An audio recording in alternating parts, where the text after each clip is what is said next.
Hello there, ladies and gentlemen, it's Jesse, and today we have a very cool interview with Micky Neilson from Blizzard. He's going to talk to us about Diablo 3's Book of Cain. It's a tome written by Deckard Cain that you can pick up and read yourself, and it's pretty freaking terrific. So as usual, I figure I'll read you just a small section before the interview. Of all the great evils, it is much to our misfortune that we know the most about the Lord of Terror, Al Diabolos, known more widely as Diablo. He is the root of all fears buried deep within mortal minds. He is the nightmare that awakens us sweating in the dark. He is an entity of pure malevolence and deathless evil. He has plagued Sanctuary on several occasions and tormented mortals time and again, more often than any of his foul brethren. Despite the fact that age as we know it does not seem to apply to the Lords of Hell, Diablo is generally considered to be the youngest of the three. It may also seem odd to assign positive traits to a demon. Nonetheless, it is said that Diablo is the most creative and far-sighted of his brothers, perhaps of all the evils. Many claim Mephisto is the most intelligent, but intelligence has many facets, as does evil. Diablo is calm, cunning, and patient, and best understood when we view his actions as attempts to instill terror in those around him. Consider the components of terror: a mix of fear, shock, and utter hopelessness. Perhaps Diablos' most insidious power is his ability to cast his influence deep into the minds of his victims and latch on to their greatest, most crippling fears, then to apply that knowledge, and in doing so, use the person's own worst fears against them. As perverse as it may sound, Diablo sees himself as an artist of terror. And that is just a little small taste of Diablo 3 Book of Cain. So without further ado and much a bother, let's get down to this interview. Hey there guys, it's Jesse, and today I'm sitting down with Micky Neilson, Publishing Lead at Blizzard Entertainment. This is Hey. Yeah, hello, yes, this is the man behind pretty much every great piece of short story awesomeness like Unbroken, which was so good that we made a machinima out of it, because it was that awesome. Thank you. War of the Shifting Sands, the author behind like Ashbringer and Curse of the Worgen. I think StarCraft Frontline as well. I could be mistaken in that. StarCraft, I contributed to StarCraft Frontline as a story developer. I wrote StarCraft Uprising, which was a novella that's online. There you go. And now we come to what could be the greatest work of Blizzard fiction I've ever seen in my life. The Book of Cain. It's the essential book for anyone who is a Diablo fan, because it's really, according to the book, written by Deckard Cain himself. And it's essentially just a tome of knowledge that if you were questing in Sanctuary you would find, and it would just unveil the story to you. And I have to ask, as your very first question here, besides, again, thanking you for talking with me, whose idea was it to make a book like this the way it is? Because it's genius. Thank you. Well, I'm glad you're digging it. The seed of the idea came from Metzen. So Chris Metzen came to me at one point and said, I've got an idea for a book that I want to do for Diablo that would really codify the Diablo history and really dig into some of the details of the existing lore that we haven't had a chance to get into, and really clarify a lot of things. And he also wanted to present it with some amazing artwork from some of the best artists in the industry today. So that was the idea. Those were the marching orders that I got early on. And from then on, it was really a process of defining exactly what that vision was, and then starting to get into some of the specifics, such as page count, the size of the book, whether the artwork would be full color, whether it would be monochromatic, all those kinds of details that we needed to get into and really round out the vision of the book.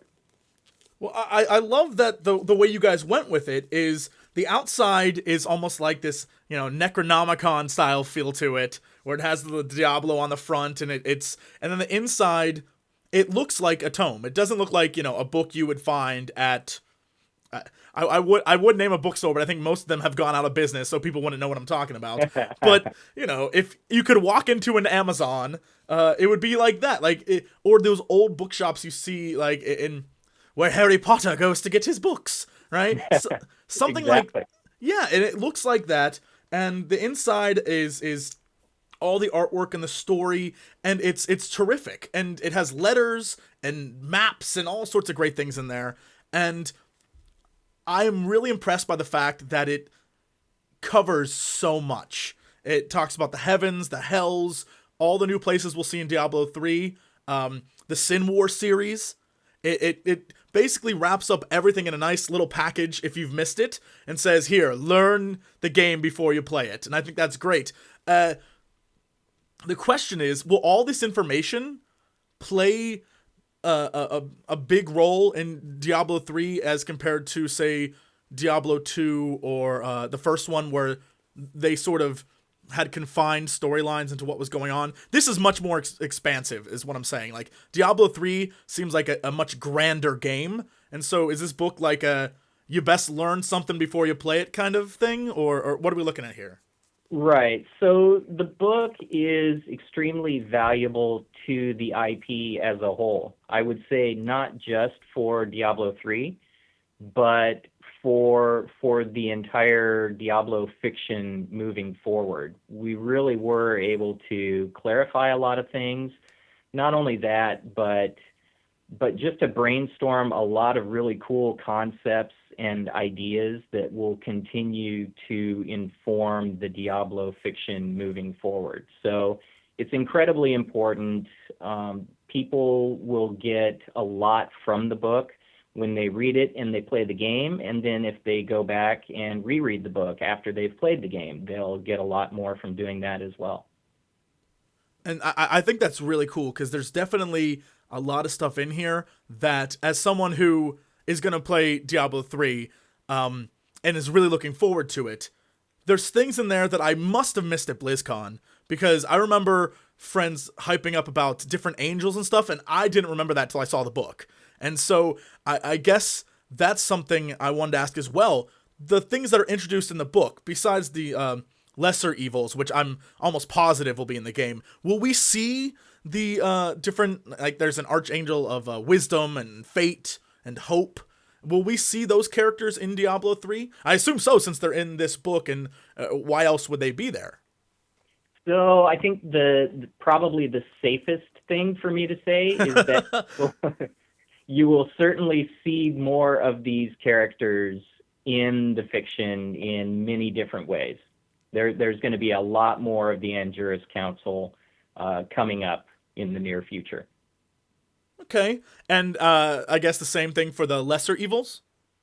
Oh yes, absolutely. There's a novel that we're working on right now, and one of the lesser evils is going to feature heavily in that novel, and they will certainly be making appearances throughout different media and fiction moving forward.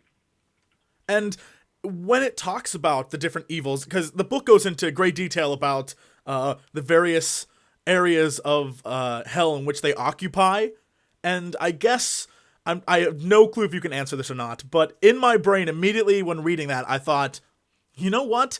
This seems like it would be something we would visit at some point. Like they talk about how one is devoted to physical torture, and one is devoted to mental torture, and one is like an extreme pleasure place, except it's all like really twisted. Would there be like, is there any way that we'll end up there in Diablo 3 at some point? I would say that it's very important to keep in mind that there's always the possibility that these are areas, zones, etc., that may make their way into future games. So whether that happens or not, it's always important to keep that in mind when when you're brainstorming, what do the burning hells look like? What are the different realms of the various evils? How do they operate?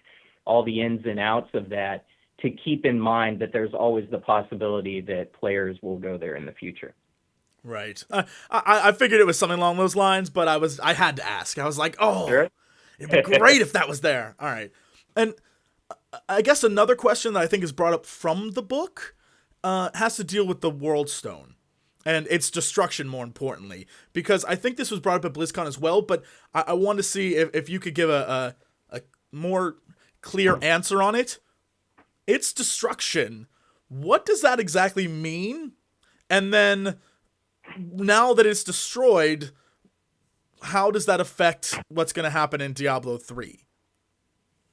So I guess probably the best way to explain it is that the Worldstone provided a certain degree of protection from both the heavens and the hells, and kind of served as a veil or a little bit of a shield.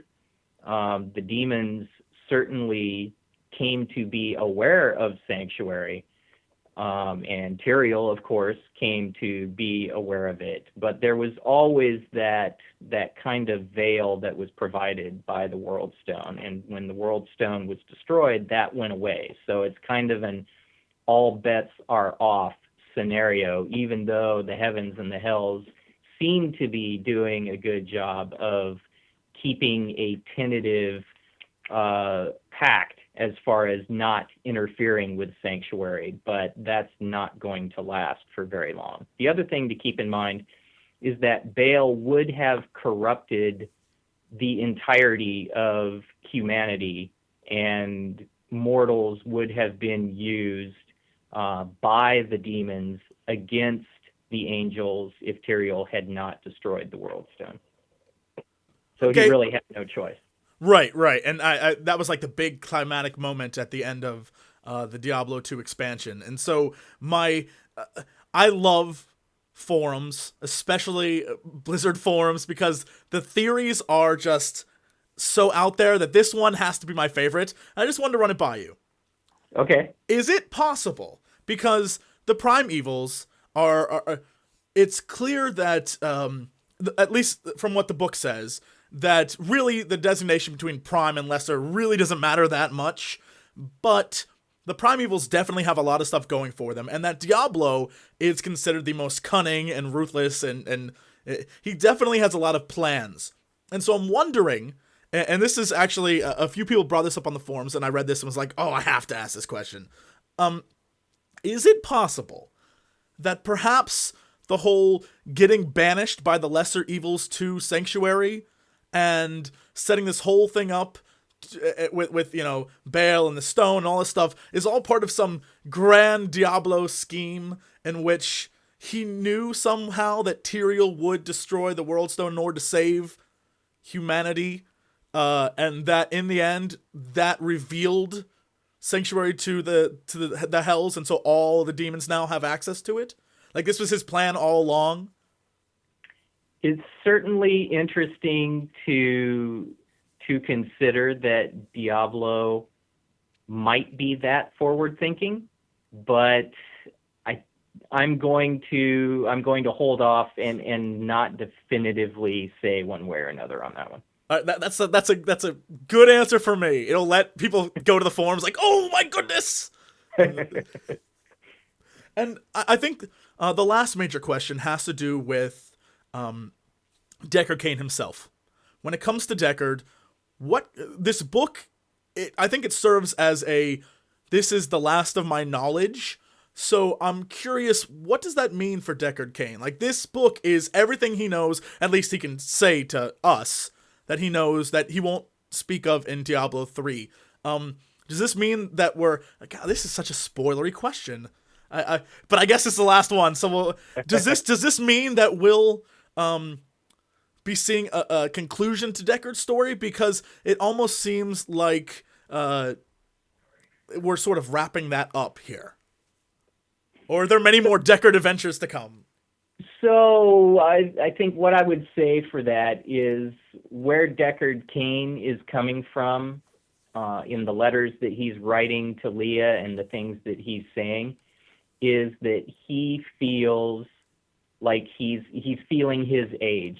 He's feeling that he's getting older and he really wants to kind of hand over the torch to Leah, and he wants her to accept what he has come to know is the truth of the world, of heaven, the heavens and the hells, the eternal conflict, everything that's going on, the prophecy of the end of days, all of these things. He really wants to hand that knowledge over to Leah, and he wants her to kind of take that knowledge and run with it. Okay, and then I guess maybe this was my last question, because this is something that's bugged me for a while, and I'm not sure if it's just since you are like a written word guru, I will ask you, and maybe you can give me an answer that will satisfy me here. But for some reason, it is playing in the Diablo 3 beta. It's really bugged me that Deckard Cain is this guy who's lived through 2 demonic invasions. He has traveled the world and fought alongside all sorts of heroes. And everyone's like, oh, Deckard Cain, he's awesome. Except Leah, who's like, oh, Uncle Deckard. Like, he's like, oh, he'll be like, watch out for those demons. And then she'll be like, oh, Uncle Deckard, it's nothing. Like, I just want to slap her and be like, woman, this is Deckard Cain. So it's probably kind of a Bill Cosby brain damage kind of thing with Leah. She's just thick-headed. But I would say that that there's going to be a lot more information as far as Deckard Cain and Leah that will be coming out with Nate Kenyon's book, The Order. So that really gets into a period of their history together where Deckard Cain first takes on Leah as his charge, and it really gets into their early relationship together and him protecting her and all the things that were going on in her formative years. So it's a really, really cool book, and I would definitely recommend it for anybody who's interested in learning more about Leah, about Deckard Cain, about the Herodrum, all that stuff. Neilson great. I cannot wait for that. Any lore is good lore, so I'm very excited. Cool. Well, Micky Neilson, thank you so much for taking the time to talk with me and answering all my questions, even the inane, stupid ones about Leah and why she doesn't get Deckard. No problem. It's been a lot of fun. I had a blast.